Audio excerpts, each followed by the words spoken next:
Մեր պարոն Կարապետյանը ես հպարտացել եմ,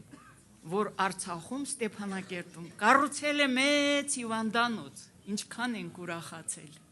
կառուցել է Վանաձորում հիվանդանոց, շատ հիմնարկ ձեռնարկություններ է կառուցել, վերանորոգել, մանկապարտեզներ, դպրոցներ,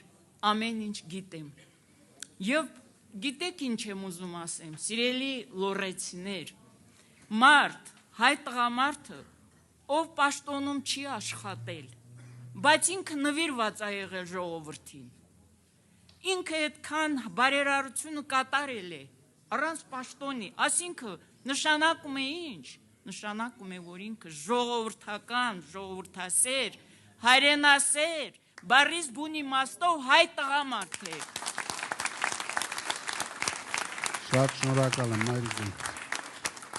Շատ շնորհակալություն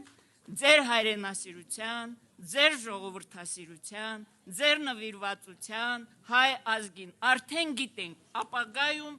էլ ինչերի ես լինելու ընդունակ։ Ձեզ առողջություն և ինչպես արցախցին կասի, 100 տարի կյանք առանց ուֆի։